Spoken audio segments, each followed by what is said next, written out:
Hello. Hello. Hello. हाँ, आवाज़ जा रही क्या? Good afternoon to all of you. तो आज हम आप लोगों के सामने जो री नीट का एग्ज़ाम हुआ था उसमें जितने भी क्वेश्चन आए हुए हैं उनका क्वेश्चन स्टेप बाय स्टेप उसको मैं आज उसको सलूशन के तौर पे रिप्रेजेंट करना चाह रहा हूँ। तो उसको देखिएगा। नीट का जो पेपर हमारे हाथ लगा है उसमें ये पहला क्वेश्चन ऑर्गेनिक का था। ऑर्गेनिक में क्वेश्चन दिया गया था कि ये बेंजीन है, बेंजीन पे CH3 ग्रुप जुड़ा है, तो इसको हम नाम पढ़ते हैं टॉल्वीन। ये टॉल्वीन था। टॉल्वीन पर यहां पे एक लिया गया है क्या, CrO2Cl2। CrO2Cl2 को आप लोग जान ही रहे हो कि बहुत फेमस ऑक्सीडाइजिंग एजेंट है जिसका नाम है क्रोमिल क्लोराइड।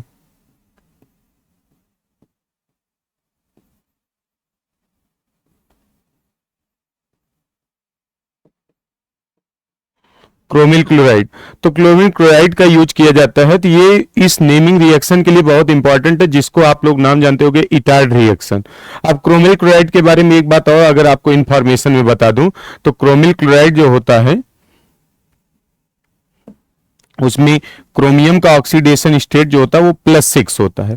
और +6 है तो इससे एक बात और पता चलती है कि अगर central atom with highest oxidation state में होगा तो हमेशा एक्ट करेगा एज ए ऑक्सीडाइजिंग एजेंट। तो CrO3 इस रिएक्शन के लिए क्या करता है, ऑक्सीडाइजिंग एजेंट का काम करता है। तो अगर मैं इस रिएक्शन को देखूं यहाँ पे तो ये जो रिएक्शन दी गई है टॉल्वीन, इसकी रिएक्शन है CrO2Cl2 और दिया गया CH2 फॉलोड बाय हाइड्रोलिसिस। तो हाइड्रोलिसिस के दौरान तो इसका जो प्रोडक्ट बनता है उसको अगर आप देखिएगा तो इसमें बन जाता है प्रोडक्ट आपका बेंजल्डिहाइड CHO। तो बेंजल्डिहाइड बनता है और इस नेमिंग रिएक्शन को हम नाम देते हैं इटार्ड रिएक्शन। Etard reaction. तो इस नेमिंग रिएक्शन का नाम है इटार्ड रिएक्शन। तो सबसे पहले अगर मैं प्रोडक्ट पी के बारे में बात करूं तो प्रोडक्ट पी बन गया जो इटार्ड रिएक्शन के थ्रू, जिसका नाम है बेंजल्डिहाइड। क्या नाम है, बेंजल्डिहाइड।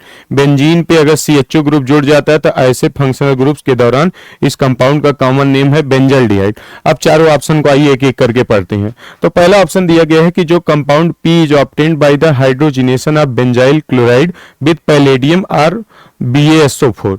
तो अगर आप लोगों को इस बात के बारे में इंफॉर्मेशन है कि देखिए पैलेडियम और BaSO4 एक बहुत ही फेमस नेमिंग रिएक्शन है एल्डिहाइड की, जहां पे इसका यूज किया जाता है, तो उसको आप लोग नाम पढ़ोगे रोजनमुंड रिडक्शन। तो रोजनमुंड रिडक्शन में अगर हम देखें तो क्या करते क्या है, अगर ले लिया जाए COCl, इसको कहते हैं क्या, COCl है और इस पर बेंजीन जुड़ गया तो इसको कहते हैं बेंजाइल क्लोराइड। अब इसमें अगर हम लगा देते क्या, PdBaSO4, तो पैलेडियम जो BaSO4 होता है, पैलेडियम इस रिएक्शन के लिए क्या करता है, कैटलिस्ट का काम करता है। तो कैटलिस्ट का काम है फॉलोड बाय हाइड्रोजनेशन, मतलब यहाँ पे एडिशन ऑफ हाइड्रोजन होगा, मतलब इस रिएक्शन में हाइड्रोजन का एडिशन होगा, तुरंत क्या बन जाएगा, तो बेंजल्डिहाइड बन जाएगा। और इस नेमिंग रिएक्शन को नाम देते हैं रोजनमुंड रिडक्शन, रोजनमुंड रिडक्शन रिएक्शन। तो पहला क्वेश्चन है जिसमें पूछा गया कि अगर आपको टॉल्वीन से कोई कंपाउंड पी बनाया गया और इस कंपाउंड पी को कैसे बना सकते हैं, हमारे सामने चारों ऑप्शन है। तो चारों ऑप्शन में जब हम एलिमिनेट करके देखेंगे तो पहला ऑप्शन है जिसमें कह रहा है कि कंपाउंड जो P is obtained by the hydrogenation of benzyl chloride with palladium और BaSO4। तो first one is the right answer of this question. तो ये अगर आपको समझ में आया होगा तो हम चलते हैं दूसरे क्वेश्चन पे, जो कि हमारा दूसरा क्वेश्चन दिया गया है। क्वेश्चन कह रहा है the formula of the tetra amine aqua क्लोराइडो cobalt third chloride. ये जो टॉपिक है ये टॉपिक है आपके कोऑर्डिनेशन कंपाउंड का। कोऑर्डिनेशन कंपाउंड अगर आप देखो कि नीट जेई के एग्जाम के पॉइंट ऑफ व्यू तो बहुत इंपॉर्टेंट चैप्टर भी है। और मैं नीट का जो पेपर देख रहा था तो इस वाले में अब की बार री नीट में कम से कम 5 से 6 क्वेश्चन आए थे जो कि कोऑर्डिनेशन कंपाउंड से। चलिए इसके फार्मूले को लिखा जाए तो सबसे पहले अगर लिखा गया टेट्रा अमाइन, तो अमाइन मतलब क्या होता है, अमोनिया। और कितनी बार मेंशन है तो 4 बार, तो इसको हम कह देंगे होल टेट्रा। उसके बाद है टेट्रा अमाइन है, फिर उसके बाद है एक्वा। तो एक्वा मतलब क्या होता है आपका वाटर, H2O। वाटर अगर लीगेंड होता है तो उसको हम नाम देते हैं एक्वा। फिर उसके बाद है क्लोराइडो। क्लोराइडो मतलब आपका लिख दिया गया Cl। अब अगर आप देखिए तो पहला कहा गया टेट्रामाइन एक्वा क्लोराइडो कोबाल्ट। तो कोबाल्ट का सिंबल सबको पता है, इसका नाम है CO। और इसके बाद लिखा गया थर्ड क्लोराइड। तो इसका मतलब एक क्लोरीन ऐसा भी होगा जो कि किसकी तरह बिहेव कर रहा है, काउंटर आयन की तरह।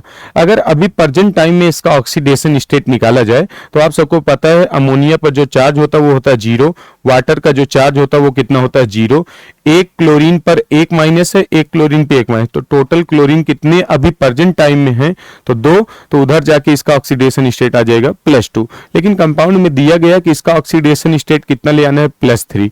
तो +3 ले आना है तो इसका मतलब यहां पे अगर हम कहते हैं Cl2, क्या करते हैं बोलिए, Cl2। तो आइए देखें कि इसका ऑक्सीडेशन नंबर उतना है कि नहीं है। तो जिसका निकालना उसको हम क्या मान लेंगे, x प्लस, आपको पता है कि अमोनिया पर जो चार्ज होता है वो 0 मल्टीप्लाई बाई 4, और प्लस वाटर का भी चार्ज होता है 0 मल्टीप्लाई बाई 1, और प्लस आपका लिख दूंगा एक क्लोरीन यहाँ, 2 क्लोरीन यहाँ, टोटल कितने क्लोराइड हो गए 3, तो -1 मल्टीप्लाई बाई 3, और टोटल सम जो होगा किसके बराबर आ जाएगा 0 के। तो इसको अगर हम जब सॉल्व करेंगे तो x की वैल्यू आ जाएगी कितना, +3।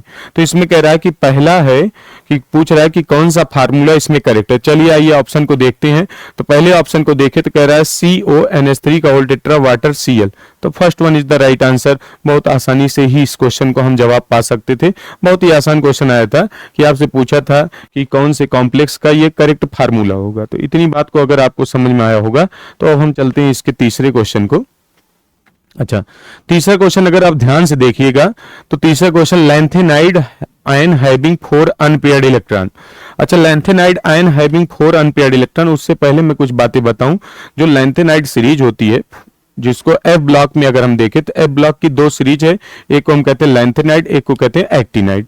तो अगर लैंथेनाइड की बात करें तो आप सबको पता है एटॉमिक नंबर 58 Ce से लेकर एटॉमिक नंबर आपका है 71 जिसको कहते हैं Lu, इसका सिंबल है।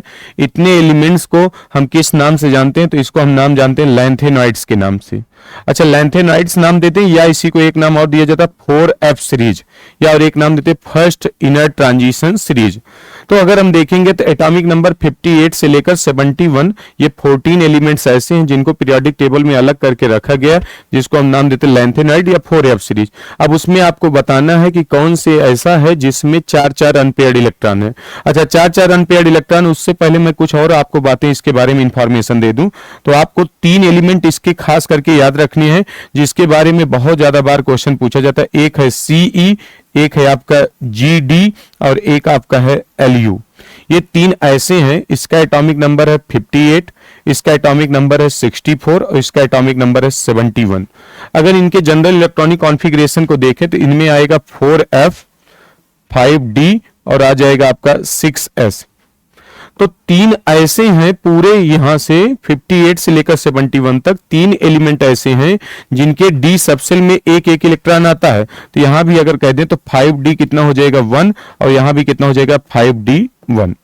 तो 5D में 1 है, बाकी इन तीनों के अलावा जितने भी एलिमेंट आपको दिखेंगे 58 से लेकर 71 सबके D सबसेल में 0 इलेक्ट्रॉन होता है। बहुत इंपॉर्टेंट बात बता रहा हूं कि एटॉमिक नंबर 58, 64 एंड 71 यही 3 ऐसे हैं जिनके D सबसेल में एक एक इलेक्ट्रॉन पाया जाता है। बाकी जितने भी एटॉमिक नंबर 58 से 71 होंगे उनके D सबसेल में कितना पाया जाएगा, 0 इलेक्ट्रॉन। अब इसको करें तो इसका इलेक्ट्रॉन, और यहां पे देखिएगा 6S जो सबसेल है उसमें किसी प्रकार का कोई एक्सेप्शन नहीं है, और S में मैक्सिमम कितने इलेक्ट्रॉन हो सकते हैं, 2, तो 2 इलेक्ट्रॉन है। यहाँ पे अब आपको याद रखना है, यहाँ पे हो जाएगा F का 1, यहाँ पे हो जाता है 4F7 और यहाँ पे हो जाएगा 4F14। अब एलिमेंट को अगर आपको देखें तो इन एलिमेंट्स में अगर हम देखें तो आपको पता है इनके याद करने का तरीका भी, सीने पर नदियां प्रेम की समाई, यूं गदगद तब दिल हुआ इंजीनियर, तुम ये भी लूट लो। ये एलिमेंट ऐसे हैं जिसका एटॉमिक नंबर अगर हम देखें तो यहां से 58, 59, 60, 61, 62, 63, 64, 65, 66, 67, 68, 69, 70 और आपका आ जाएगा 71। अब अगर आप तीनों को देखिए इन सब में, तो आपको दिया गया है HO जिसका एटॉमिक नंबर मेंशन है कितना 67, ND जिसका एटॉमिक नंबर है 60, CE जिसका एटॉमिक नंबर है 58, TB जिसका एटॉमिक नंबर कितना है 65। तो अगर हम इसमें देखेंगे तो सब में देखें तो यहां पे पाया जाता है F1, क्या पाया जाएगा F1, बस F में और क्या बात रखनी है, तो यहाँ पे पाया जाएगा F3, यहाँ पे पाया जाएगा F4, यहाँ पे पाया जाएगा F5, यहाँ पे पाया जाएगा F6, यहाँ पे पाया जाएगा F7, यहाँ भी पाया जाएगा F7, फिर उसके बाद आ जाता है F9, यहाँ पे आ जाएगा F10, यहाँ पे आ जाएगा F11, F हो जाएगा 12, F का हो जाएगा 13, F का हो जाएगा 14 और F का हो जाएगा 14। तो ये इतने हैं जिनके इलेक्ट्रॉनिक कॉन्फ़िगरेशन। अगर मैं कहूं +3 में इलेक्ट्रॉनिक कॉन्फ़िगरेशन को कहूं तो जो एटॉमिक नंबर 60 क्या है आपका देखिए 67, तो 67 वाले में अगर हम देखेंगे तो यहां पे अगर हम देखें तो इसके साथ और क्या है 5D है आपका 0 और उसके बाद है कितना 6S आपका कितना है 2। अच्छा, कितना ऑक्सीडेशन स्टेट दिया है इसका +3, तो +3 में जैसे इसका इलेक्ट्रॉनिक कॉन्फ़िगरेशन करोगे तो 2 इलेक्ट्रॉन इसका मर जाएगा और F11 तो 1 इलेक्ट्रॉन कम हो गया तो कितने हो गए F10। अच्छा F10 है और आप सबको पता कि F सब सेल में टोटल इलेक्ट्रॉन कितने हो सकते हैं 14, 14 में अभी प्रेजेंट टाइम में कितना है 10, कितने की जरूरत है 4 की, तो 4 अनपेयर्ड इलेक्ट्रॉन इसमें पाया जाएगा। तो अगर मैं कह दूंगा इसका भी ऑप्शन नंबर क्या आ जाएगा फर्स्ट। तो क्वेश्चन नंबर जो थर्ड है उसको अगर हम देखेंगे तो लैंथेनॉइड्स में, तो इनका क्वेश्चन नंबर थर्ड का जो राइट आंसर आ जाएगा वो कौन सा आ जाएगा फर्स्ट। चलिए नेक्स्ट क्वेश्चन पे चलते हैं। अगला क्वेश्चन बहुत ही अच्छा क्वेश्चन था। नीट के एग्जाम में अगर मैं देखूं तो जितने भी 45 क्वेश्चन आए थे उन सब में ये एक बहुत शानदार और बहुत जबरदस्त क्वेश्चन था। थोड़ा सा मैथमेटिकल अप्रोच था और ये जो क्वेश्चन पूछा गया है ये कहां से पूछा गया, तो नाम ही लिखा गया देखिए आर्हीनियस। आर्हीनियस की जो कॉन्सेप्ट है वो आपके जो ग्राफिकल रिप्रेजेंटेशन का क्वेश्चन बनता है वो बनता है केमिकल काइनेटिक्स से। अब केमिकल काइनेटिक्स से जब ये क्वेश्चन पूछा गया तो पहले मैं लिख दूं इसका आर्हीनियस इक्वेशन, K बराबर A e की power minus EA by RT, ये इनका फार्मूला आर्हीनियस इक्वेशन का। तो एक बार सभी लोग देखेंगे इसका फार्मूला क्या है, K बराबर A e की power minus EA by RT। लेकिन जो ग्राफ रिप्रेजेंट किया गया मेरे भाई वो किस में लिखा गया है ln और 1/t के बीच में। तो चलिए अगर ये इक्वेशन है तो इसका मैं ln ले लूं, एंटी लॉग ले लिया जाए तो ln K बराबर लिख सकता हूं क्या ln A minus EA by RT, ये ऐसा इसका इक्वेशन बन गया। अब अगर ऐसा इक्वेशन आ गया तो आप सबको पता कि अगर ग्राफिकल रिप्रेजेंटेशन करना है तो स्ट्रेट लाइन में, तो इसका मैं कंपेयर किससे करा सकता हूं y = mx प्लस c से। तो y = mx प्लस c पे अगर y एक्सिस पे किसको रख दिया जाए बोलिए ln k को, और x एक्सिस पे रख दिया जाए किसको 1/t को, तो इसका जो स्लोप होता है वो किसके बराबर आ जाएगा माइनस EA बाई R के, और जो इसका इंटरसेप्ट होगा वो किसके बराबर आ जाएगा ln A के। तो अगर हम इस ग्राफ में देखें और क्वेश्चन में क्या दिया गया है कि if the activation energy is, तो एक्टिवेशन एनर्जी की वैल्यू कितना दिया है, EA की वैल्यू दिया गया आपका कितना 6.64, और यूनिट खास करके ध्यान रखना किलो जूल में है, तो इसको मल्टीप्लाई कर सकता हूं किससे 10⁻3, तो ये आ जाएगा आपका जूल में।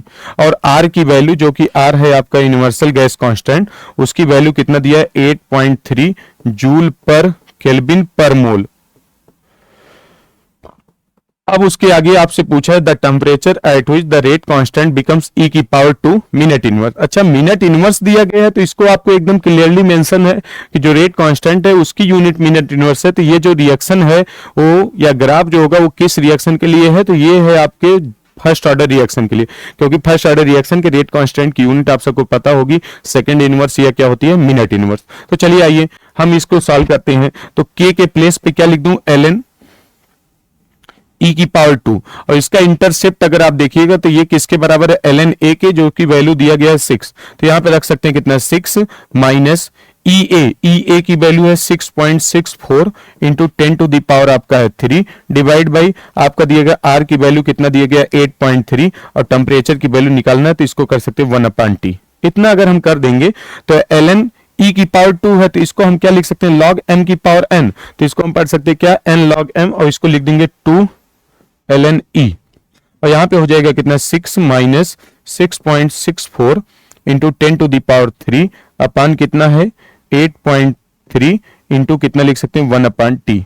अच्छा देखिएगा ln इसमें जो पूरी वैल्यू होती है उसकी सॉरी कितने के बराबर होगी 1 के, तो यहां से 2 है, यहां पे कितना है 6, तो इधर अगर हम कैरी कर देंगे तो इसका कितना हो जाएगा 4, और इसको अगर हम सॉल्व कर सकते हैं तो सॉल्व करके कर दें 6.64 into 10 to the power 3 divide by कितना कर सकते हैं 8.3 और इंटू कितना कर देंगे 1 अपान टी, और 1 अपान टी, और इन सबको ओवरऑल अगर हम सॉल्व करेंगे तो जो टेम्परेचर की वैल्यू आ जाती है इसमें सॉल्व करने पर वो आ जाती है 200 केल्विन। आप लोग सॉल्व करके देखिएगा, इसका राइट आंसर आ जाएगा 4।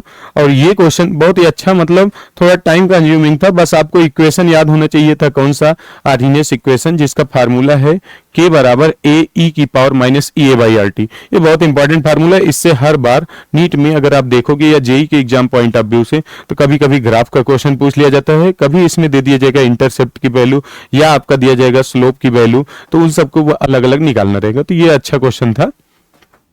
अगला क्वेश्चन अगर हम चलते हैं तो अगला क्वेश्चन देखिए, दिया गया है the green paramagnetic species form by heating KMnO4 at 513 kelvin. तो इस बात को अगर हम देखें तो पहले अगर आप सिलेबस देखोगे तो ये जो पार्ट है वो किस ब्लॉक का है, तो आपका देखोगे डी एंड एफ ब्लॉक, और डी एंड एफ ब्लॉक में जो कंपाउंड दिए गए हैं उस कंपाउंड की प्रॉपर्टी से डायरेक्ट क्वेश्चन पूछा, जो कंपाउंड लिखा गया KMnO4, जिसका नाम आप सबको पता है क्या है, पोटेशियम पर मैग्नेट। अच्छा KMnO4 के बारे में अगर मैं यहाँ पे पहले इसके बारे में कुछ इंपॉर्टेंट बातें और बता दूं, ये बहुत इंपॉर्टेंट है, हर साल अगर आप देखोगे KMnO4 या K2Cr2O7 के बारे में नीट जेईई के एग्जाम में हर साल कोई ना कोई इसकी रिएक्शन या रिएक्शन को बैलेंसिंग करना, इसका ऑक्सीडाइजिंग प्रॉपर्टी, रिड्यूसिंग प्रॉपर्टी, ये सब पूछा जाता। तो इसके बारे में एक बात और मैं बता दूं, तो अगर आप देखिएगा मैग्नीज का ऑक्सीडेशन स्टेट इसमें निकालोगे तो आ जाएगा +7, क्योंकि एक पोटेशियम पे होता है +1, एक ऑक्सीजन पे होता है -2 चार्ज, तो ओवरऑल अगर हम सॉल्व करके देखेंगे तो इसका आ जाएगा +7। अगर मैं इसकी रिएक्शन अलग अलग मीडियम में करा दूं, यहां पे लिख रहा हूं बेसिक मीडियम, यहां पे न्यूट्रल मीडियम, और यहां पे लिख दे रहा हूं एसिडिक मीडियम।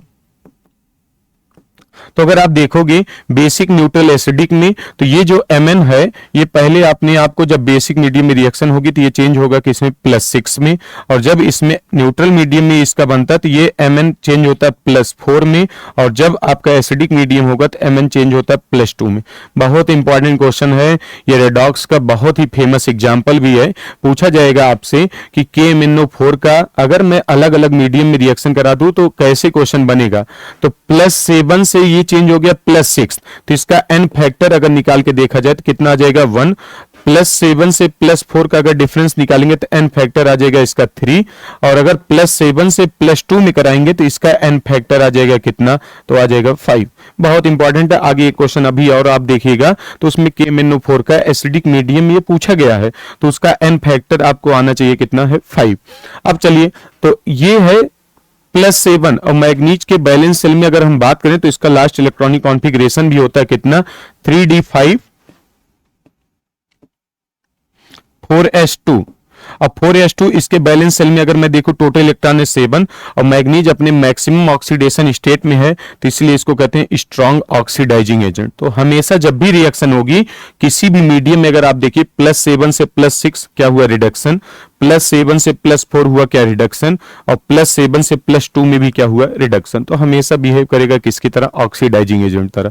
ऑक्सीडाइजिंग एजेंट मतलब कि ये खुद को अगर रिड्यूस कर रहा है तो जिससे भी रिएक्शन करेगा उसको क्या कर देगा, ऑक्सीडाइज। तो चलिए देखते हैं अपना जो क्वेश्चन है उसको अगर देखा जाए तो KMnO4 की हीटिंग, K2Cr2O7 की हीटिंग बहुत ही इंपॉर्टेंट क्वेश्चन है। तो KMnO4 को जब 513 केल्विन पर हीट किया जाता है तो इसकी हीटिंग से क्या बनता है, K2MnO4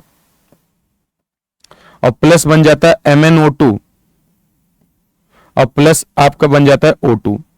इसको अगर आप देखिए और इसके बारे में अब देखिए तो इसका ऑक्सीडेशन स्टेट कितना है +7, इसका ऑक्सीडेशन स्टेट निकालोगे +6, इसका ऑक्सीडेशन स्टेट निकालोगे +4।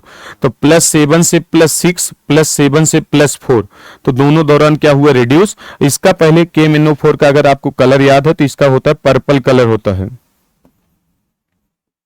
और पर्पल कलर है, तो इसके बाद अगर हम कहें और KMnO फिर चेंज किस में हो, K2MnO4 में, तो इसका जो कलर आ जाता है उस कलर को भी याद कर लीजिएगा, इसका कलर ग्रीन कलर का आता है।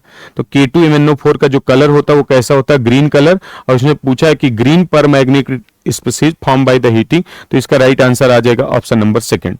बहुत ही इंपॉर्टेंट क्वेश्चन है, इसके बारे में एक बार जेई में ये भी क्वेश्चन पूछा जा चुका है कि KMnO4 की हीटिंग से जो गैस इवॉल्व होती है उसका नेचर कैसा है, पैरामैग्नेटिक की डायामैग्नेटिक। तो यहाँ पे देखिए कि जो गैस निकल रही है उसका नाम क्या है, ऑक्सीजन O2, और इसको अगर हम कहें तो इसका नेचर कैसा होता है, तो इसका नेचर होता है पैरामैग्नेटिक। और पैरामैग्नेटिक क्यों होता है, क्योंकि जब इसका बॉन्ड ऑर्डर आप निकालेंगे तो बॉन्ड ऑर्डर आ जाता है 2, और बॉन्ड ऑर्डर जब 2 आ जाता है तो इसके जब इलेक्ट्रॉन की फिलिंग देखोगे तो π2py और π2pz में एक एक इलेक्ट्रॉन सिंगली ऑक्युपाई रहते हैं, अनपेयर्ड इलेक्ट्रॉन 2 पाया जाता है, इसलिए इसका नेचर कैसा होता है, पैरामैग्नेटिक। चलिए हम अगले क्वेश्चन पे चलते हैं। ये जो क्वेश्चन था ये थोड़ा टाइम भी टेकिंग था और थोड़ा कॉन्सेप्चुअल ज्यादा है, क्योंकि इसमें देख मेरे भाई रिएक्शन के साथ ही साथ इसमें स्टीरियोकेमिस्ट्री का बहुत जबरदस्त यूज किया गया है। तो जब जबरदस्त यूज किया गया तो मतलब क्वेश्चन भी थोड़ा सा अच्छे स्टैंडर्ड का है। तो देखिए लिखा क्या गया, स्टेटमेंट लिखा गया transbut two ene upon treatment with bromine in CCl4। तो इसको पहले आप मार्क कीजिए, Br2 इन CCl4 बहुत ही इंपॉर्टेंट है। जब ब्रोमीन और CCl4 होगा किसी भी एल्कीन में अगर ट्रांस है तो हमेशा जो एडिशन देता है उसका नाम है हमेशा, इसमें जो भी इसकी रिएक्शन होगी तो हमेशा अपोजिट मतलब एंटी एडिशन देता है। एंटी एडिशन क्या होता है और सिन एडिशन क्या होता है अभी मैं आपको सिखाने वाला हूं। चलिए पहले स्टेटमेंट को अगर हम पढ़े, ट्रांसब्यूट टू इन है। अच्छा ब्यूट टू इन है मतलब 4 कार्बन है, कार्बन डबल बॉन्ड कार्बन कर दे रहे हैं, यहां पे कर दिया गया CH3, यहां पे हम कर दे रहे हैं CH3, और यहां पे आपका है H और यहां पे आपका है H। नंबरिंग करके देखें तो 1 2 3 और क्या है 4। तो अगर हम देखें दूसरे पोजीशन पे क्या है, डबल बॉन्ड, और CH3 ग्रुप एक दूसरे के देखिएगा अपोजिट है। और पहचानने का तरीका कि अगर दो ग्रुप एक दूसरे से अपोजिट हो और उनके बीच में बॉन्ड एंगल कितना 190, तो हमेशा होते क्या, ट्रांस। हमेशा क्या होते बोलिए, ट्रांस। अच्छा जब ट्रांस है, अब इस ट्रांस में हम लेके क्या रहे हैं, ब्रोमीन और CCl4। तो ब्रोमीन जो CCl4 होता है ये हमेशा देगा एंटी एडिशन। एंटी एडिशन मतलब क्या है कि ये जो डबल बॉन्ड आपको दिख रहा है इसके अपोजिट साइड में, किस साइड में, अपोजिट साइड में हमेशा क्या जुड़ेगा, जो ब्रोमीन है या क्लोरीन है इन सब का काम होगा। तो अपोजिट साइड में जोड़ने का मतलब है एक बॉन्ड ब्रेक होगा तो एक अगर मैं जोड़ दूं यहां पे आपका क्या, ब्रोमीन, तो अगला ब्रोमीन यहां पे जुड़ जाएगा इस टाइप से। इस टाइप के एडिशन को हम नाम देते हैं ट्रांस एडिशन। और सिन एडिशन होता तो अभी दोनों साइड एक ही साइड जुड़ जाते। अब इसमें देखिए अगर मैं इसको कह दूं तो इसको अगर मैं दिखाऊं आपको तो कार्बन यहां से अगला कार्बन यहां पे जुड़ा है आपका क्या, तो यहां पे जुड़ गया ब्रोमीन, यहां पे है आपका CH3 और यहां पे है आपका H, ऐसा जुड़ गया। अगला अगर मैं देखूं तो अगले को अगर कह दूंगा तो यहां पे आपका कर दे रहा हूं CH3, यहां पे कर दे रहा हूं आपका H और यहां पे कर दे रहा हूं Br। इस टाइप का रिप्रेजेंटेशन है। इस टाइप के रिप्रेजेंटेशन में अगर हम देखें तो और इसको हम इस फॉर्म में कर दूं तो इसको देखिएगा, अगर मैं लिख दे रहा हूं यहां पे एक डॉट और इससे एक लाइन इस टाइप से खींच दिया, ये इस टाइप से अगर लाइन खींचा तो यहां पे देखिए ऊपर कौन सा ग्रुप जुड़ा है, ब्रोमीन, और उसके जस्ट इस साइड में अगर हम देखें तो कौन सा ग्रुप जुड़ा है, CH3 जिसको कहते हैं मिथाइल ग्रुप, और यहां पे जुड़ा है हाइड्रोजन। ये अब एक बनाइए स्फीयर, और स्फीयर बनाने के बाद अब देखिए अगले को इसके अपोजिट में जोड़िए। तो इसके अपोजिट में अगर हम जोड़ेंगे तो यहां पे आ जाएगा क्या, ये कर दे रहा हूं Br, यहां पे कर दे रहा हूं इसको CH3 और यहां पे कर दे रहा हूं H, ये उल्टा जुड़ गया, यहां पे आ जाएगा ब्रोमीन और यहां पे आ जाएगा आपका CH3। तो इस टाइप से रिप्रेजेंटेशन। अच्छा कह रहा कि ये जो कंपाउंड है इतना फॉलो इतना है, और अगला जो रिएक्शन दिएगा cis but two ene upon treatment with alkaline KMnO4।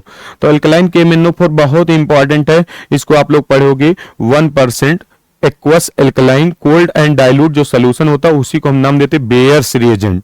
अब बेयर्स रिएजेंट का काम क्या होता है, तो इसका बहुत ही स्पेसिफिक काम है, हमेशा ये देता है सिन एडिशन। कैसा एडिशन देगा बोलिए, सिन एडिशन। तो इसका अगर मैं सिन कंपाउंड बना दूं इस प्रोडक्ट का, तो इस प्रोडक्ट अगर सिन बनेगा तो कार्बन सिंगल बॉन्ड कार्बन, यहां पे आ गया आपका OH ग्रुप, यहां आ गया आपका CH3 और यहाँ पे आ गया H। इसी प्रकार से यहां से जोड़ दूंगा OH, यहाँ पे आ जाएगा आपका H और यहाँ पे आ जाएगा क्या CH3। इसका अगर हम रिप्रेजेंटेशन देखें और इसका रिप्रेजेंटेशन देखें तो इसमें देखिए मेरे भाई, अगर मैं कह दूं इसको 180 पे घुमा दूं, 180 डिग्री पर जब घुमाएंगे तो देखेंगे ब्रोमीन के अपोजिट में भी क्या है ब्रोमीन, CH3 के अपोजिट में CH3 और H के अपोजिट में क्या है H। तो 180 के रोटेशन करने पर जो पोजीशन है एटम की वो एक दूसरे के ऊपर आ रही है, मतलब कोई भी बहुत ज्यादा चेंज नहीं आ रहा है। तो ऐसे कंपाउंड को हम नाम देते हैं मीजो कंपाउंड। बहुत इंपॉर्टेंट है, एक ऐसा कंपाउंड है आपका मीजो कंपाउंड। तो आइए एक एक करके पढ़ते हैं। तो कह रहा है कि statement first is incorrect and statement second is correct. तो अगर मैं देखूं तो इसको रोटेशन कराने के बाद तो वही ग्रुप सेम आ जा रहा है। यहां से अगर हम कर देंगे तो इस टाइप से, तो इसमें देखेंगे तो स्टेटमेंट फर्स्ट जो है टोटली इनकरेक्ट है। सेकंड कह रहा है करेक्ट है। सेकंड करेक्ट होने का मतलब अगर मैं इसको इधर से इधर लेके आया, इस वाले को इधर से इधर लेके आया और यहां से एक दूसरे को देख रहा हूं, तो एक दूसरे के ऊपर कभी भी सेम मतलब आपके आइडेंटिकल स्ट्रक्चर नहीं मिल रहा है, तो इसलिए ये वाला कंपाउंड करेक्ट होगा, ये वाला क्या हो जाएगा इनकरेक्ट। तो इसका राइट आंसर क्या आ जाएगा, स्टेटमेंट फर्स्ट इज इनकरेक्ट और statement second one is correct. बहुत ही अच्छा क्वेश्चन था, आशा करता हूं कि आप लोगों को समझ में आया होगा। स्टीरियो केमिस्ट्री का इसमें जबरदस्ती हो जाया था। चलिए नेक्स्ट क्वेश्चन पे चलते हैं। Question number 7। क्वेश्चन नंबर 7 आपका कह रहा है कि one of the product form in the following reaction. Reaction क्या दी गई है, ध्यान से देखिएगा। तो अगर मैं इसको पूरे को ले लूं, एक एल्काइल चेन टाइप का है, मतलब वो साइक्लो है MgBr।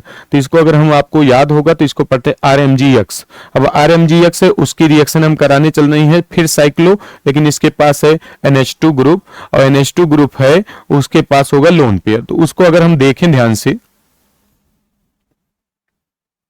ये आपका जुड़ा है MgBr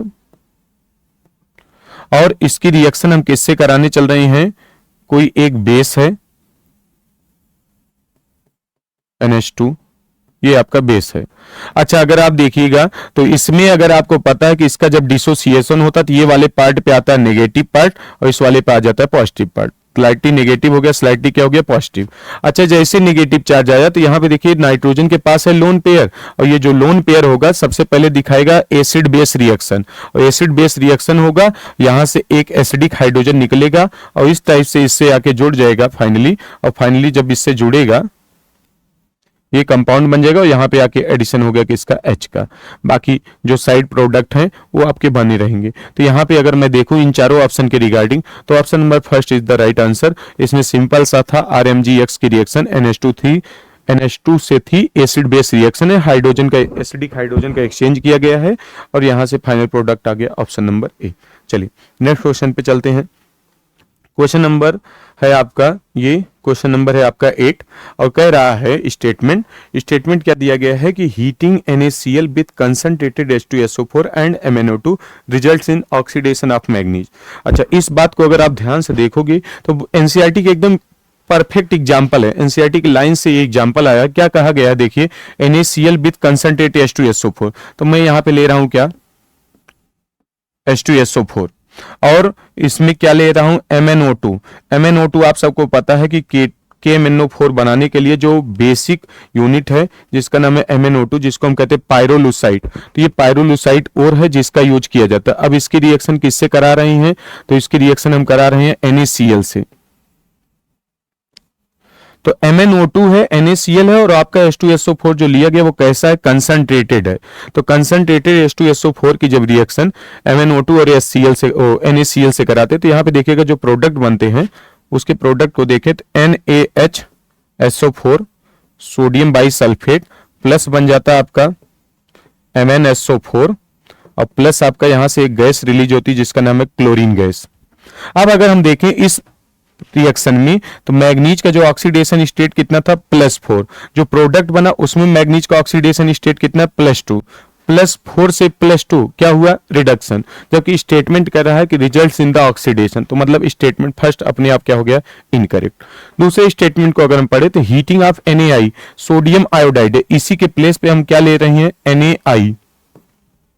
अब NaI है, सेम रिएक्शन है तो रिएक्शन सेम है तो देखिएगा प्रोडक्ट में क्या बनने वाला है NaHSO4 और फिर से वही बनेगा MnSO4 और प्लस यहां से अब की बार जो गैस रिलीज होगी उसका नाम है आयोडीन गैस। अब MnSO4 बना तो यहां देखिएगा +4 था, यहां पे कितना हो गया +2, तो +4 से अगर +2 में जाऊंगा तो ऑक्सीडेशन नंबर मतलब पॉजिटिव चार्ज घट गया, और पॉजिटिव चार्ज घट गया तो ऐसी प्रोसेस को हम नाम क्या देंगे, रिडक्शन। तो देखिए एनसीईआरटी का बहुत ही अच्छा एग्जांपल भी था, एक टाइप से डायरेक्ट रिएक्शन आई है, पूछा heating NaI with concentrated H2SO4 and result in the reduction. तो पहला स्टेटमेंट अपने आप गलत हो जा रहा है, दूसरा क्या हो जा रहा है, सही। तो पहला है इनकरेक्ट, दूसरा है करेक्ट। तो option number first one is the right answer of this question. आशा करता हूं कि आप लोगों को समझ में आया होगा। एनसीईआरटी का एकदम बेसिक एग्जांपल था, और ये कहां के था, तो डी एंड एफ ब्लॉक में KMnO4 के मेथड ऑफ प्रिपरेशन का क्वेश्चन था। चलिए नेक्स्ट क्वेश्चन पे चलते हैं। क्वेश्चन नंबर है आपका 9। क्वेश्चन नंबर 9 कह रहा है among the following option the correct trend in the electron gain enthalpy. बहुत ही आसान है, बहुत फैमिलियर क्वेश्चन भी है, आप सबको पता है कि ये ग्रुप हैलोजन वाले में अगर देखें ग्रुप 17 में अगर मैं देखूं कौन कौन से एलिमेंट्स हैं, फ्लोरीन, क्लोरीन, ब्रोमीन, आयोडीन और आपका क्या है, स्टैटिन। अगर आपको पता है इसका ट्रेंड तो टॉप टू बॉटम जैसे जाते हैं, इन जनरल की बात करूं तो electron gain enthalpy continuously decrease करती है। अब कंटिन्यूअसली डिक्रीज करती है तो उसके पीछे का रीजन क्या है, तो इलेक्ट्रॉन अगर एफिनिटी की बात करूं तो इनवर्सली प्रोपोर्शनल होती क्या, एटॉमिक एंड आयोनिक साइज के। तो एटॉमिक साइज की अगर मैं लिख दूं तो टॉप टू बॉटम जाने पर साइज बढ़ती है, और साइज बढ़ने की वजह से जो आयोनाइजेशन एनर्जी है वो घट जाती है। इसी प्रकार से इलेक्ट्रॉन एफिनिटी की बात करूं तो वो भी लगातार क्या होती है, डिक्रीज होती है। इलेक्ट्रोनिगेटिविटी की भी बात करूं तो लगातार क्या होती है, डिक्रीज करती है। लेकिन इसके केस में जब देखा गया कि जो फ्लोरीन है और क्या है, क्लोरीन, फ्लोरीन और क्लोरीन में अगर हम देखेंगे तो क्लोरीन के पास इसकी साइज भले बड़ी है और फ्लोरीन की साइज क्या है, छोटी। तो फ्लोरीन की साइज छोटी होने की वजह से आप अगर इस बात को समझिएगा तो फ्लोरीन का न्यूक्लियस साइज छोटी है, तो जो इसके इलेक्ट्रॉन या जो चार्ज होते हैं वो एक छोटे से एरिया में डिस्पर्स रहते हैं। जबकि जो क्लोरीन है अगर वहां पे देखें तो क्लोरीन की साइज थोड़ी बड़ी है, तो यहां पे अगर हम कहें चार्ज डेंसिटी थोड़ी सी क्या है, कम। तो चार्ज डेंसिटी से अगर हम देखें तो यहाँ चार्ज डेंसिटी ज्यादा है, यहाँ पे चार्ज डेंसिटी क्या है, कम। तो इसी वजह से चार्ज डेंसिटी का जो फैक्टर है, तो या बहुत सारे लोग कह देते हैं कि एक्सेप्शनल केस है, इसको याद कर लेना, लेकिन इसका वाकई एक्सप्लेनेशन आपके दिया गया है। अगर सही से आप पूरी मतलब अच्छी स्टैंडर्ड बुक को फॉलो करोगे तो उसमें देखोगे कि जो क्लोरीन है उसके फैक्टर दिए गए हैं, तो एक साइज का फैक्टर दिया गया, एक चार्ज डेंसिटी का। तो क्लोरीन जो होता है वो ओवरकम कर देता है किसको, फ्लोरीन को। तो right one is the fourth answer. सबसे ज्यादा हो जाएगा क्लोरीन का, फिर किसका हो जाएगा, फ्लोरीन का, ब्रोमीन का, और सबसे कम किसका हो जाएगा, आयोडीन का। बहुत अच्छा क्वेश्चन है, बार बार बहुत फैमिलियर क्वेश्चन भी है इसका। और एक पूछा जाता है ग्रुप नंबर 13, ग्रुप नंबर 13 के आयनाइजेशन एनर्जी का बहुत इंपॉर्टेंट ट्रेंड पूछा जाता है। और आप सब अगर उसको ट्रेंड को देखोगे तो टिल्टेड डब्ल्यू कुछ ऐसा स्ट्रक्चर बनता है उसका, ये इस टाइप से। तो यहां पे हो जाता है बोरान, एल्यूमिनियम, गैलियम, इंडियम और हो जाता है थैलियम का। तो बहुत इंपॉर्टेंट है, यहां पे देखोगे सबसे ज्यादा इस टाइप से ट्रेंड पाया जाता है ये। तो ये बड़ा इंपॉर्टेंट है, और उसके बाद इनकी इलेक्ट्रॉन एफिनिटी का ट्रेंड। चलिए नेक्स्ट क्वेश्चन चलते हैं। अगला क्वेश्चन था यही, फिर से क्वेश्चन रिपीट आ गया, मतलब मैग्नीशियम Br था, तो इसका राइट आंसर भी आ चुका था कितना, ऑप्शन नंबर फर्स्ट। चलिए अगले क्वेश्चन पे अगर हम चलें तो अगला क्वेश्चन देखिए, कह रहा है कि the correct statement about peptide and proteins is. ये भाई बायोमोलिक्यूल का क्वेश्चन है और एनसीईआरटी का क्वेश्चन है। ऐसा नहीं कि कहीं बाहर से पूछा, डायरेक्ट एनसीईआरटी की लाइन पूछा है कि स्टेटमेंट करेक्ट क्या है पेप्टाइड एंड प्रोटीन्स के बारे में। तो आपको पता है कि इसका fourth is the right answer. और इसमें क्या दिया है कि in beta pleated sheet structure peptide chains are held together by intermolecular hydrogen bonding. Right answer है, क्योंकि दो पेप्टाइड चेन जो होती हैं जब आपस में जुड़ी होती हैं तो वो हाइड्रोजन बॉन्डिंग, और इसमें पाया जाता है सल्फर सल्फर लिंकेज भी पाया जाता है और फास्फोरस का भी लिंकेज पाया जाता है। तो इसको, ये डायरेक्ट एनसीईआरटी का क्वेश्चन था, तो इसको आप लोग देखिएगा। अगला क्वेश्चन देखिए, ये भी ऑर्गेनिक का क्वेश्चन था, लेकिन बहुत घुमा के क्वेश्चन दिया था। ये नहीं था कि स्ट्रेट फॉरवर्ड आप डायरेक्ट क्वेश्चन पढ़ते हो आंसर आ जाता। इसमें थोड़ा सा आपको दिमाग लगाना। दिमाग क्या लगाना, चलिए पढ़िए। कह रहा ऑक्सीडेशन ऑफ पैरानाइट्रोटोल्यूइन। तो सबसे पहले अगर मैं कह दूं कि पैरानाइट्रोटोल्यूइन का अगर स्ट्रक्चर बना दिया जाए, पैरानाइट्रोटोल्यूइन, तो पहले लगा दीजिए NO2 ग्रुप। और आप सबको पता है कि फंक्शनल ग्रुप के जस्ट बाद वाली पोजीशन होती है आर्थो, फिर मेटा, फिर क्या हो जाती है पैरा। तो पैरा पे जुड़ गया कौन सा, CH3। पैरानाइट्रोटोल्यूइन इन एसिडिक मीडियम में किससे रिएक्शन है, KMnO4 से। और आप सबको पता है कि KMnO4 एक स्ट्रॉन्ग ऑक्सीडाइजिंग एजेंट है। कहीं भी कार्बन के साथ जितने भी सिंगल बॉन्डेड हैं उसका अगर कहीं भी ऐसा सिस्टम आ जाए तो वहां पे उसको चेंज कर देता है कार्बोक्सिलिक एसिड में। तो इसका अगर मैं प्रोडक्ट लिख दूं, स्ट्रॉन्ग ऑक्सीडाइजिंग एजेंट है और ये NO2 ग्रुप पे कोई भी इफेक्ट नहीं डालेगा और यहां पे इसको चेंज कर देगा कार्बोक्सिलिक एसिड में।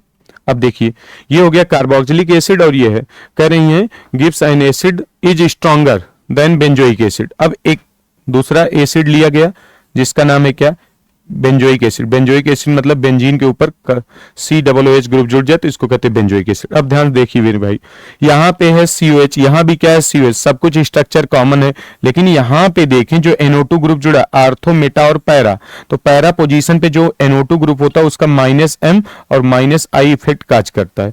-M और -I इफेक्ट जो होता है वो हमेशा एसिडिटी को बढ़ाता है। तो कहा गया है कि NO2 जो ग्रुप है उसके प्रेजेंस की वजह से उसका एसिडिक स्ट्रेंथ बढ़ जाता है किससे, नॉर्मल बेंजोइक एसिड से। फिर से एक बात और आपको इंफॉर्मेशन बता दूं कि अगर आपका दे दिया जाए फिनॉल और आपका दे दिया जाए, कंपेयर करने को यहीं पे दे दिया जाए बेंजोइक एसिड, तो फिनॉल और बेंजोइक एसिड में अगर हम कंपेयर करें तो बेंजोइक एसिड का हमेशा एसिडिक स्ट्रेंथ ज्यादा होगा किससे, फिनॉल से।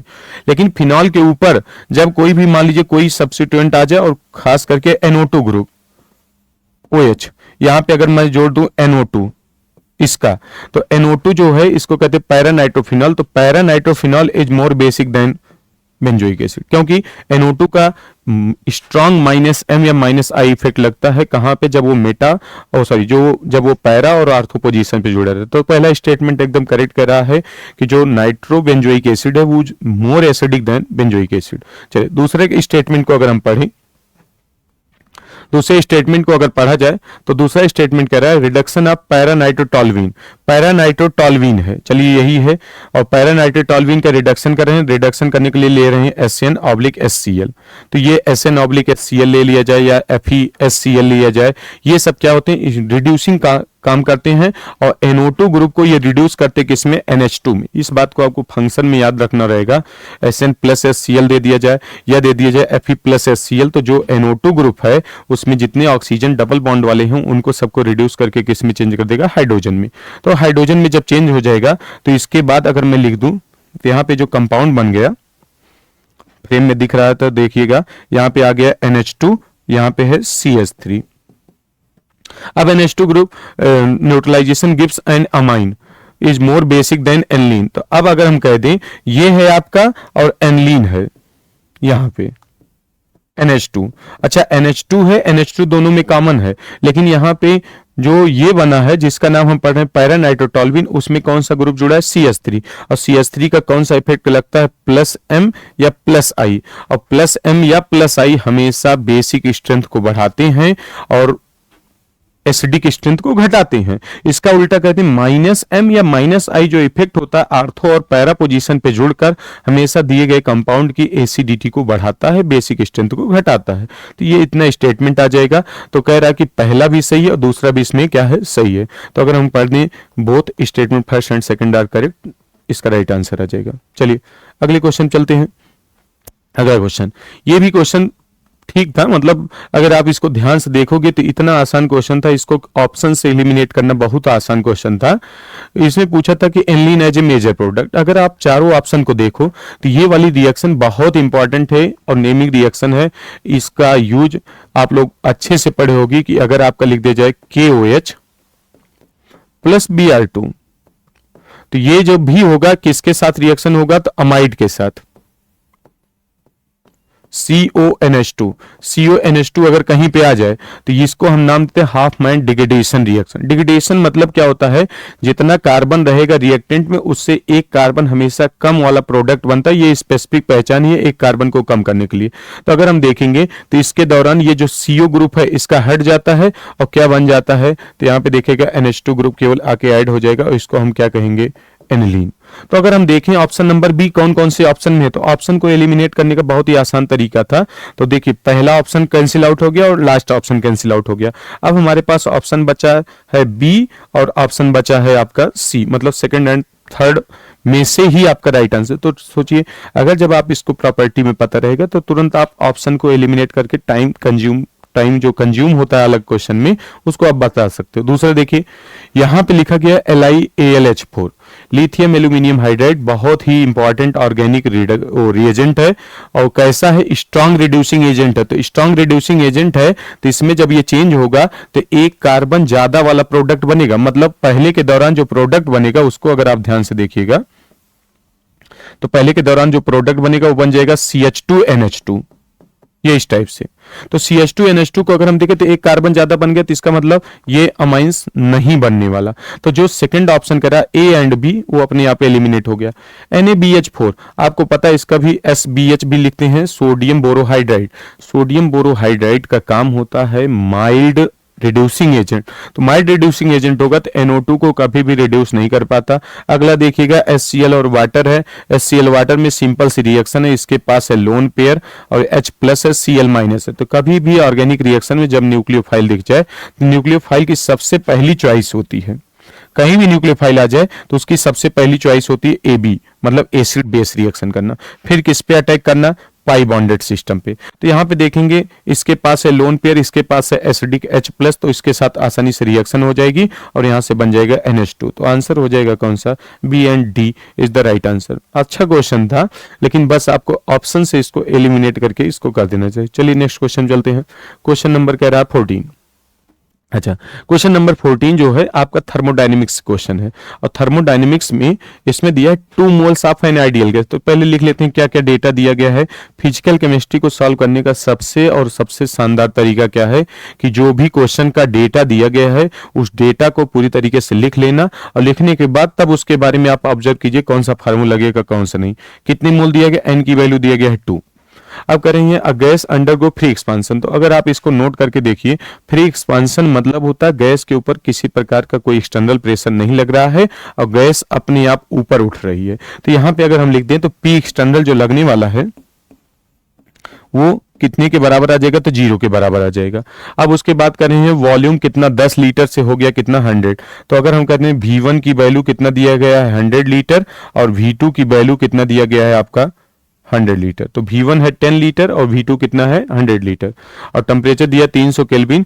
The value of delta S system, delta S system की बात पूछा है और पूछा आपका डेल्टा एस सराउंडिंग की बात पूछा, और क्या क्या दिया गया है। तो इसमें कह रहा है R is universal gas constant. तो चलिए सबसे पहले अगर हम देखें तो यहां पे लिख दिया गया पी एक्सटर्नल, मतलब फ्री एक्सपांसन हो रहा है, मतलब अगर हम कह दें जो वैक्यूम है उसके अगेंस्ट में कोई भी प्रेशर काम नहीं कर रहा है, कोई वर्क डन नहीं हो रहा है। तो वहां पे अगर हम देखते हैं तो जनरली 0 होता है, नहीं तो आपको पता है W बराबर होता है माइनस पी एक्सटर्नल इंटू आपका होता है पी एक्सटर्नल इंटू कितना हो जाता है T कर देते हैं।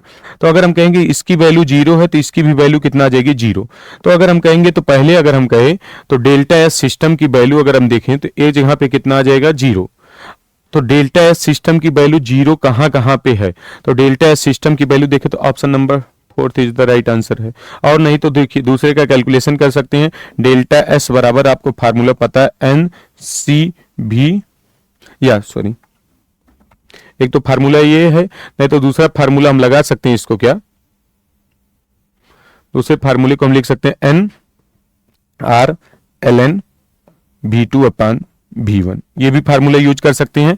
और उस फार्मूले पे अगर हम रख दें N कितना मोल दिया गया है 2 मोल, और अगर हम इसको लॉग में चेंज कर दें 2.303 से मल्टीप्लाई कर दें और R के टर्म में आंसर पूछा है तो R लिख सकते हैं। और उसके बाद है V2 कितना आपका 100 और डिवाइड बाई कितना कर देंगे 10, और log 10 की वैल्यू कितना हो जाती है 1। तो इसको मल्टीप्लाई कर दीजिए, इसका डबल कर दीजिए तो 2 का यहाँ हो जाएगा 0, 2 3 जा 6, 2 2 जा 4, तो 4.6 समथिंग करके कोई ऑप्शन है। तो option number 4 1 is the right answer. अच्छा क्वेश्चन था, बस इसमें आपको थोड़ा सा क्वेश्चन की गाइडलाइन पढ़ना था। क्वेश्चन की गाइडलाइन क्या दी गई थी कि 2 मोल आइडियल गैस फ्री एक्सपांसन, मतलब वर्क डन अगेंस्ट जो वैक्यूम हो रहा है उसकी वैल्यू कितना आ गई 0। तो उसके रिगार्डिंग इसका आंसर आ जाएगा। चलिए अगले क्वेश्चन चलते हैं। अगला क्वेश्चन कह रहा है the compound that can not be obtained from the aldol condensation reaction shown below is. अब देखिए बहुत ही फेमस नेमिंग रिएक्शन है एल्डिहाइड कीटोन की। इसमें एक है एल्डोल कंडेंसेशन और एक आप लोग पढ़े होंगे कैनिजारो रिएक्शन। एल्डोल कंडेंसेशन और कैनिजारो रिएक्शन के लिए सबसे इंपॉर्टेंट क्या चीजें हैं कि एल्डोल जो कंडेंसेशन वही एल्डिहाइड या कीटोन दिखाते हैं जिनके पास होता है अल्फा हाइड्रोजन, और कैनिजारो रिएक्शन वही एल्डिहाइड या वही कार्बोनिल दिखाते हैं जिनके पास अल्फा हाइड्रोजन एब्सेंट होता है। तो पहले मैं देख लूं कि जो एल्डोल कंडेंसेशन की कंडीशन दिया गया है क्या उसमें कोई अल्फा एच है कि नहीं है। तो यहां देखोगे C6 या ऐसे इसको लिख दिया जाए, आपका दिया गया इसमें बेंजीन CHO। तो फंक्शनल ग्रुप से जुड़ा हुआ कार्बन होता अल्फा। अल्फा को अगर हम देखें तो यहाँ पे डबल बॉन्ड है, तो इसमें कोई भी प्रकार का अल्फा एच नहीं है। मतलब इस कंपाउंड का अगर मैं पर्टिकुलर देखूंगा तो इसमें पर्टिकुलरली क्या नहीं होने वाला है, एल्डोल। लेकिन इस वाले कंपाउंड को देखें तो फंक्शनल ग्रुप है, फंक्शनल ग्रुप से जुड़ा हुआ जो कार्बन होगा उसको कहेंगे अल्फा। तो इसके यहां देखिएगा अल्फा हाइड्रोजन प्रेजेंट है। अब अल्फा हाइड्रोजन प्रेजेंट है, आप सबको पता है कि अगर इसके साथ कोई भी बेस लेके आ रही हैं और डाइल्यूट है NaOH और हीटिंग है तो यहाँ पे क्या क्या प्रोडक्ट बनता है, तो अल्फा बीटा अनसैचुरेटेड एल्डिहाइड या कीटोन बनता है। तो अगर हम देखेंगे ऑप्शन के रिगार्डिंग अगर हम देखें तो फंक्शनल ग्रुप से जुड़ा हुआ कार्बन अल्फा, अल्फा पे देखिए डबल बॉन्ड है, अल्फा और बीटा पोजीशन, तो अनसैचुरेटेड सिस्टम मतलब ऑप्शन फर्स्ट बन सकता है। सेकंड को अगर हम देखें, थर्ड को देखें और फोर्थ को देखें तो यहाँ पे देखेंगे फंक्शनल ग्रुप से जुड़ा हुआ कार्बन अल्फा और इसमें बीटा पे किसी प्रकार का कोई डबल बॉन्ड नहीं दिख रहा। तीसरी वाले अगर ऑप्शन देखेंगे कार्बोनिल से जुड़ा हुआ जो कार्बन है अल्फा और यहाँ पे बीटा में क्या है, डबल बॉन्डेड सिस्टम है। कार्बोनिल से जुड़ा हुआ कार्बन अल्फा और यहाँ बीटा, यहाँ भी कौन सा बॉन्ड है, डबल बॉन्ड। और आपको पता है कि जब भी एल्डोल कंडेंसेशन रिएक्शन होती है तो एल्डोल कंडेंसेशन के दौरान हमेशा अल्फा बीटा अनसैचुरेटेड एल्डिहाइड या कीटोन का फॉर्मेशन होता है। तो इसमें पूछा है कि नॉट, ये बहुत ध्यान रखना है कि क्या नहीं बनेगा। तो ऑप्शन नंबर सेकंड है जिसका इसमें फॉर्मेशन नहीं होगा। और कैसे होगा उसको भी देखिए, अगर हम कहते हैं यहाँ पे है बेंजल्डिहाइड और यहाँ पे ये जो कंपाउंड लिया गया इसके पास है अल्फा हाइड्रोजन, तो इसके दो मोल आपस में रिएक्शन करेंगे और आपस में रिएक्शन मतलब सेल्फ एल्डोल बना के इस प्रोडक्ट का फॉर्मेशन कर सकते हैं। अगले क्वेश्चन पे चलें तो अगला क्वेश्चन दिया गया है, क्वेश्चन नंबर आपका है 16 और क्वेश्चन नंबर 16 फिर से आगे देखिएगा कोऑर्डिनेशन से। कोऑर्डिनेशन का बहुत ही अच्छा एग्जांपल भी है ये, आइसोमेरिज्म से रिलेटेड पूछा क्या है, फेशियल एंड मेरिडोनल आइसोमर्स। अच्छा, फेशियल मेरिडोनल आइसोमर्स को समझना है तो पहले देखिए फेशियल और जो मेरिडोनल आइसोमर्स होता है वो कोऑर्डिनेशन नंबर 6 में पाया जाता है। अब कोऑर्डिनेशन नंबर 6 में आपको पता है कि जो ज्योमेट्री होती है वो कैसी होती है, ऑक्टाहेड्रल। ऑक्टाहेड्रल इसको समझना है तो आपको एक जनरल में लिख दूं तो यहां पे लिख दूं MA3B3 टाइप का कोई कॉम्प्लेक्स रहेगा, इसके ऊपर जो भी प्लस माइनस रहेगा। A3B3 मतलब है A भी कैसा है, मोनोडेंटेट लिगेंड, और B भी कैसा है, मोनोडेंटेट लिगेंड है।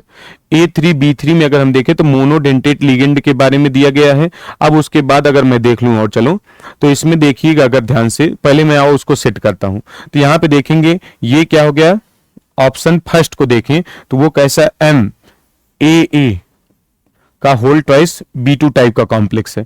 दूसरे ऑप्शन को देखें तो MA3B3, क्योंकि यहां देखिए पायरिडीन दिया गया, पायरिडीन कैसा होता है, मोनोडेंटेट लिगेंड है। और उसके भी यहाँ पे अगर मैं सेट करूं तो यहां पे देखिएगा क्रोमियम, ऑक्टाहेड्रल ज्योमेट्री होगी, कोऑर्डिनेशन नंबर 6 है। तो यहां पे देखिए भाई, अगर मैं लिख दूंगा एक क्लोरीन यहां पे रख दूं, एक क्लोरीन यहां रख दूं और एक क्लोरीन यहां रख दूं, तो एक पायरिडीन यहां पे रख सकता हूं, एक पायरिडीन यहां रख दूंगा और एक पायरिडीन यहां रख दूंगा। तो इसके स्ट्रक्चर को अगर हम देखें, ये एक स्ट्रक्चर ऐसा बन रहा है और इसका अगर हम देखें एक ऐसा बन गया। अब इसी में देखिए क्लोरीन और इसके पोजीशन को अगर हटा दें और एक्सचेंज करके देखें तो दूसरा का स्ट्रक्चर में निकाल दूं इसका, ये इस टाइप से, एक क्लोरीन, दूसरा क्लोरीन और तीसरा क्लोरीन यहां रख दूं और यहां पे कर दूं क्या, पायरिडीन, पायरिडीन, यहां पे कर दूंगा पायरिडीन। अब देखिए यहां पे ये एक दूसरे के देखिएगा फेस, कोई क्यूब है तो एक दूसरे के फेस पे, तो इसको कहते हैं फेशियल आइसोमर्स और इसको हम नाम क्या देते हैं, मेरिडोनल आइसोमर्स। तो इसका आंसर नंबर सेकंड आ जाएगा, और उसमें पूछा था कि इसमें हो पाएगा फेशियल और मेरिडोनल आइसोमर्स, तो ये इसका राइट आंसर आ जाएगा। चलिए अगले क्वेश्चन चलते हैं। अगला क्वेश्चन कह रहा है क्या, द नंबर्स 17, 0, 1, 4, 5 एंड इतना are rounded to 3 figures after the decimal point, the resulting numbers. ये तो बहुत ही बेसिक क्वेश्चन आ गया था नंबर सिस्टम से, अगर मैं देखूं या बेसिक से देखूं तो यहाँ पे देखिए अपने पास जो डेटा दिया गया 17.0145 है। अच्छा देखिए अगला भी जो डेटा दिया गया उसमें की दिया 21.0235। सबके लास्ट में देखिए यहाँ पे 5 है, यहाँ पे कितना है 5 है, दोनों में कॉमन है। अच्छा 5 से पहले एक लिखा गया 3, 5 से पहले क्या लिखा गया 4, ये एक सम संख्या, वो कैसी एक विषम संख्या है, ऑड इवन नंबर सभी लोग जानते होंगे। तो अगर मैं कहूं तो यहाँ से 5 के सामने पहले क्या है 3, 5 के सामने क्या है 4, तो 5 के सामने 4 है और 5 के सामने क्या है 3, तो इसको मैं क्या लिख सकता हूँ राउंड ऑफ में 21.023 की जगह पे लिख सकता हूँ 4, और इसको अगर हम लिख दें तो इसको देखिएगा कहाँ पे आ रहा है 21.024। 21.024 कौन कौन से ऑप्शन में, ऑप्शन नंबर फर्स्ट में, ऑप्शन नंबर फोर्थ में। ऑप्शन नंबर फर्स्ट और फोर्थ में देखें तो 5 के पहले अगर इसको राउंड ऑफ नहीं होगा तो हो जाएगा कितना 17.014, क्योंकि एक सम संख्या है तो इसके भी यहाँ पे, तो option number D is the right answer हो जाएगा। अगले क्वेश्चन को चलते हैं। तो अगले क्वेश्चन पे अगर हम चले तो पूछ लिया है कि the amount of carbon dioxide evolve upon complete combustion of 116 gram of n butane.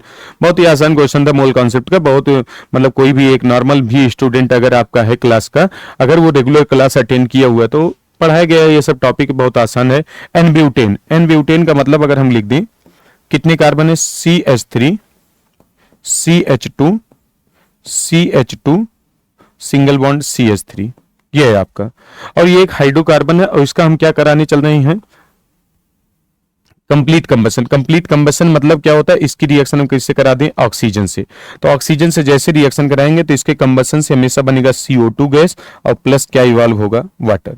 अच्छा इसमें अगर हम देखें तो बस सिंपल सा इससे इसका रिलेशन कर दें, कितने कार्बन है 4, तो यहाँ पे कर दूंगा 4, तो यहाँ से लिख सकता हूँ 1 मोल से कितना मोल कार्बन डाइऑक्साइड बनी 4, तो आपका कितना ग्राम दिया है 116 डिवाइड बाय इसका मोलर मास अगर हम निकाल दें तो C4H10 इसका मॉलिक्यूलर फार्मूला है, तो इसको निकाल देंगे, एक कार्बन को होता है 12 मल्टीप्लाई बाई 4, 12 मल्टीप्लाई बाई 4 और प्लस कर देंगे कितना 10, तो आ जाएगा आपका कितना 58।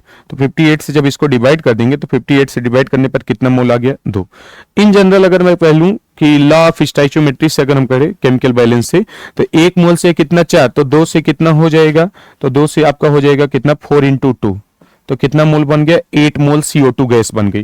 लेकिन हमको इसमें पूछा है मास, और आप सबको पता है CO2 का जो मोलर मास होता है वो कितना होता है 44, तो 44 से अगर इसको कर दें 8 4 जा कितना हो जाएगा 32 के 2, और 8 4 जा 32 और 3 कितना होने वाला 35, तो 352 gram is the right answer second. अगला देखिए, अगला क्वेश्चन है consider the following symmetric plots of orbital wave function against distance from the following. ये बहुत अच्छा क्वेश्चन है और कहां से पूछा गया, एटॉमिक स्ट्रक्चर में आप लोग पढ़े होंगे श्रोडिंगर वेव इक्वेशन। तो श्रोडिंगर वेव इक्वेशन में बताया गया होगा कि साई वर्सेस आर के बीच में अलग अलग टाइप से ग्राफ पूछा जा सकता है। पूछा है the figure representing 2 radial nodes in the orbital as.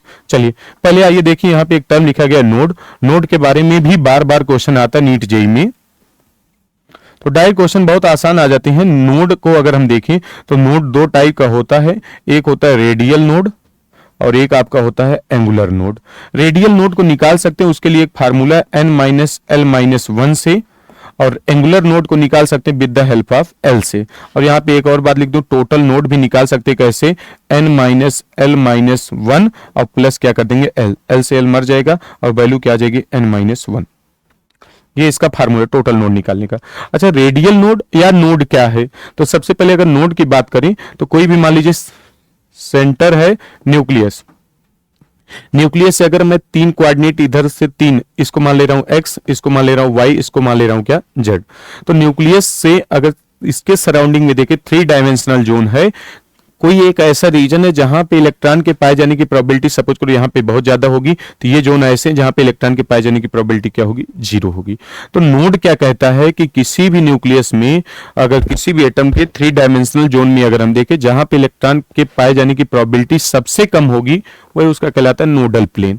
अब आइए देखें तो इसमें कह रहा है कि दो रेडियल नोड है, तो दो रेडियल नोड के लिए अगर हम देखें इन चारों ऑप्शन को देखें तो यहाँ पे देखिएगा अगर इसके कट पॉइंट को देखें, एक पॉइंट है, दूसरा पॉइंट कट हो रहा है, यहाँ पे कोई भी नहीं है, यहाँ पे एक हो रहा है, यहाँ पे कितना हो रहा है, एक हो रहा है। तो इसका ऑप्शन नंबर कौन सा आ जाएगा, ए बी सी। तो option number C is the right answer, मतलब इसमें का डी आंसर आ जाएगा। पूछा था दो रेडियल नोड कहां पे बनेगा। अगले क्वेश्चन पे बढ़ते हैं। अगला क्वेश्चन देखिए, अगला क्वेश्चन कह रहा है the following carbocation is stabilise by the interaction of the empty P orbital with.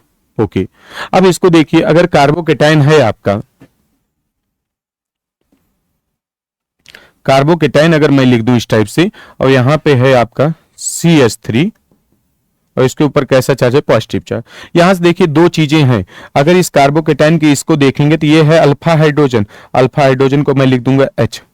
ये सिग्मा यहां से ट्रांसफर हो सकता है, ये पाई बॉन्ड यहां से ट्रांसफर हो सकता है। तो पाई फील्ड है, तो फील्ड सिग्मा एंड फील्ड पाई कहां पे ऑप्शन है आपका, field sigma and field pi orbitals is the right answer. इसको कहते हैं हाइपर कंजुगेशन, या इसी को एक नाम और देते हैं नो बॉन्ड रेजोनेंस। या इस साइंटिस्ट जो थे नॉर्थन बेकर, इन्होंने इसके बारे में बताया था, अलग अलग कंडीशन है तो उसके रिगार्डिंग इसका आंसर आ जाएगा। चलिए अगले क्वेश्चन पे कह रहा है, बहुत आसान क्वेश्चन था ये भी, कोऑर्डिनेशन का मैं पहले स्टार्टिंग में ही बताया था कि 5 से 6 क्वेश्चन आए थे कोऑर्डिनेशन कंपाउंड से, जिसमें 1-2 क्वेश्चन थोड़े अच्छे लेवल के थे। ये सब बहुत आसान क्वेश्चन है और टॉपिक है ये आपका किसमें, तो टॉपिक को अगर आप इसमें देखिएगा तो ये है वर्नर्स थ्योरी से क्वेश्चन है। कह रहा है 1:3 electrolyte in an aqueous solution. 1:3 मतलब है 1 मोल केटाइन होगा और 3 मोल क्या होगा, एनायन। तो पहले आप चारों ऑप्शन को ऐसे भी एलिमिनेट कर सकते हो। 3 क्लोरीन कहां पे बाहर है, तो answer number D.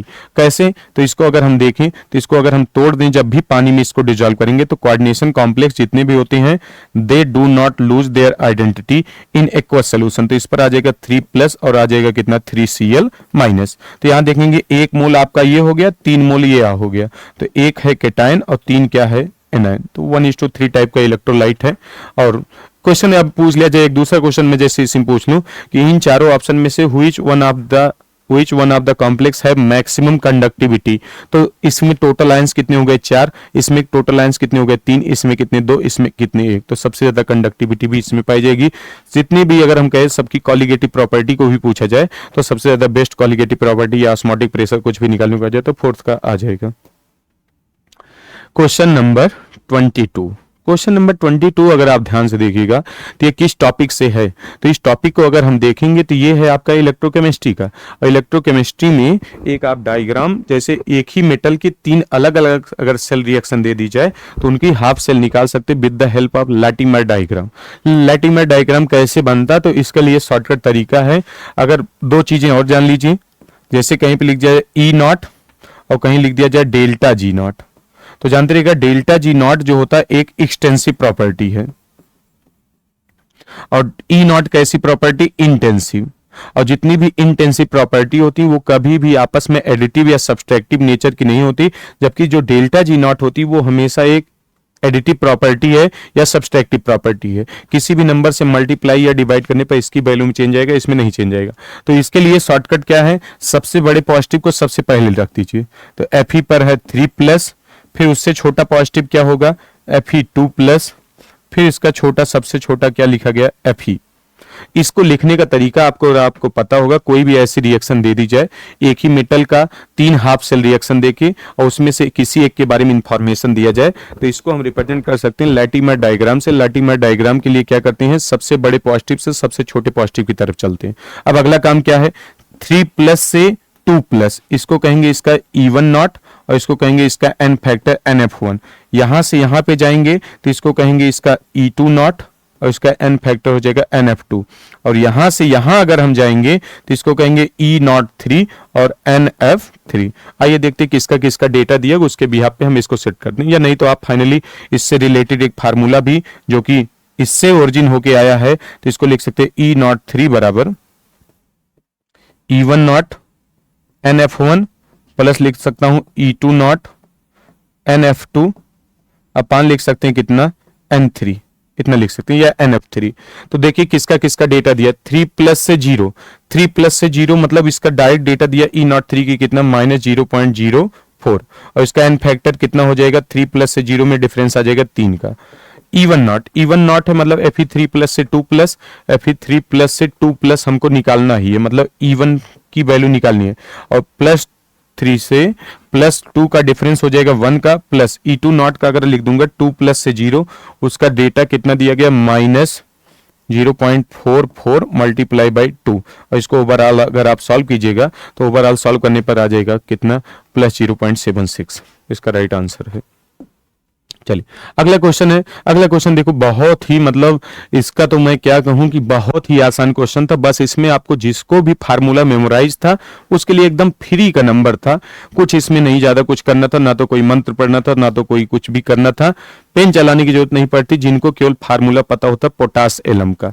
Potash alum की अगर बात करूं तो जैसे यूपी बिहार में इसी को कहते हैं फिटकरी और महाराष्ट्र में इसी का नाम कहा जाता है त्रुटि। तो त्रुटि का अगर मैं फार्मूले की बात करूं तो त्रुटि का फार्मूला है K2SO4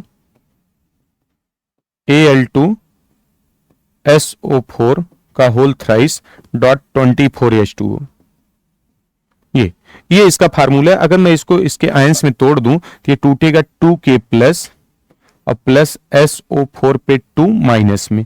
इस वाले पार्ट को अगर हम तोड़ें तो ये टूटेगा 2Al3+ और प्लस टूट जाएगा किसमें 3SO4 पे 2 माइनस में। अगर मैं देखूं एक त्रुटि के फार्मूले यूनिट में टोटल सल्फेट आयन कितने हैं तो 3 यहां है, 1 यहां है, तो टोटल सल्फेट हो गया 4। कितने पोटेशियम है 2, तो 2:4। अच्छा 2:4 तो कोई ऑप्शन दिख नहीं रहा होगा तो इसका सिंपलेस्ट फॉर्म निकाल दीजिए और कितना हो जाएगा 1:2। तो 1:2 is the right answer. Second one is. तो बहुत आसान क्वेश्चन था। क्लास 10th में पढ़ता हुआ CBSE का बंदा भी ये बात बता सकता है कि पोटासियम एक डबल सॉल्ट है और डबल सॉल्ट का फार्मूला इसमें इंपॉर्टेंट है। अब देखूं अगला क्वेश्चन कह रहा है, देखिए ये क्वेश्चन जो पूछा गया है कहां से, सोल्यूशन। अच्छा सोल्यूशन जो चैप्टर है उसमें से ये पूछा गया, कह रहा है an ideal solution does form obey Raoult's law throughout the द कंपोजिशन। सही बात है, एकदम स्टेटमेंट सही है। दूसरा कह रहा है mixture of chloroform and acetone, बहुत ही फेमस एग्जांपल है और इसका एनसीईआरटी में पर्टिकुलरली इसी एग्जांपल के बारे में मेंशन है। तो क्लोरोफॉर्म का अगर फार्मूला देखें Cl single bond C, single bond क्या है Cl, सिंगल बॉन्ड क्या है Cl, सिंगल बॉन्ड है H। ये हो गया क्लोरोफॉर्म का फार्मूला। इसको किस में मिला रहे हैं, acetone, oxygen, double bond carbon, single bond CH3, single bond क्या है आपका CH3। ये क्लोरोफॉर्म का फार्मूला। अगर आप इसको ध्यान से देखिएगा तो कार्बन और हाइड्रोजन में अगर मैं देखूं तो यहां से इस पर है स्लाइटली नेगेटिव तो इस पर आ जाएगा स्लाइटली पॉजिटिव। इन दोनों में भी देखूं तो डिफरेंस है, इस पर इस बॉन्ड की वजह से इस पर स्लाइटली नेगेटिव होगा तो इस पर आ जाएगा स्लाइटली पॉजिटिव। और ऑक्सीजन की बात करूं तो स्लाइटली नेगेटिव होगा और इस पर स्लाइटली क्या होगा पॉजिटिव। अभी ये क्या था, क्लोरोफॉर्म अलग था, इसमें भी लग रहा था डाइपोल डाइपोल इंटरेक्शन और जो एसीटोन था उसके भी मॉलिक्यूल आपस में डाइपोल डाइपोल इंटरेक्शन दिखा रहे थे। तो इसको हम कहेंगे डीपी डीपी फोर्स। इसमें भी क्या लग रहा था, डीपी डीपी फोर्स। लेकिन जब रिजल्टेंट सोल्यूशन में गया तो इसका जो प्लस है इसके माइनस के बीच में अट्रैक्शन लगता है। इस प्रकार के अट्रैक्शन को हम नाम देते हैं हाइड्रोजन बॉन्डिंग। अच्छा हाइड्रोजन बॉन्डिंग एक टाइप का इलेक्ट्रोस्टैटिक अट्रैक्शन है और हाइड्रोजन बॉन्डिंग बनने के लिए पूरे पीरियोडिक टेबल में जैसे 3 मोर इलेक्ट्रोनिगेटिव एलिमेंट है, फ्लोरीन, ऑक्सीजन और नाइट्रोजन, ये किससे जुड़ जाने चाहिए, हाइड्रोजन से। अच्छा कुछ कंडीशन में आपका कार्बन और क्लोरीन भी हाइड्रोजन बॉन्डिंग करने लगता है, लेकिन यहां पे देखूं तो रिजल्टेंट सोल्यूशन है हाइड्रोजन बॉन्डिंग। पहले लग रहा था डाइपोल डाइपोल इंटरेक्शन। अब आप सबको पता कि जो हाइड्रोजन बॉन्डिंग का मैग्नीट्यूड है वो ओवरकम कर देता किसको, डाइपोल डाइपोल इंटरेक्शन को। इसका मतलब ये कौन सा डेविएशन दिखाने लगेगा, नेगेटिव। तो कह रहा कि पहला है, दूसरा कह रहा है मिक्सचर ऑफ एनलीन एंड फिनॉल। ये भी बहुत अच्छा क्वेश्चन है। फिनॉल है और एनलीन है, तो एनलीन को देखूं पहले तो एनलीन में है आपका NH2, इसके पास क्या है लोन पेयर। और फिनॉल है, फिनॉल आपको पता है एसिडिक कैरेक्टर दिखाएगा तो O- और H+ में टूट सकता है। तो इसमें क्या होने लगता है, तो इसका जैसे इसके साथ एडिशन होगा तो यहां भी एक अट्रैक्शन काज करने लगता है, तो इसको कहते हैं आयन डाइपोल अट्रैक्शन। और आयन डाइपोल जो अट्रैक्शन होता है वो ज्यादा इफेक्टिव होता भाई। तो इसी वजह से अगर हम बात करें तो इसमें कह रहा पॉजिटिव, जबकि होना क्या चाहिए नेगेटिव डेविएशन। तो सी ऑप्शन गड़बड़ हो गया, ए एंड बी कौन से ऑप्शन, ऑप्शन नंबर सेकंड में। तो option number second in one is the right answer है। चलिए अगले क्वेश्चन देखते हैं। अगले क्वेश्चन को बताएंगे इससे पहले हम आपको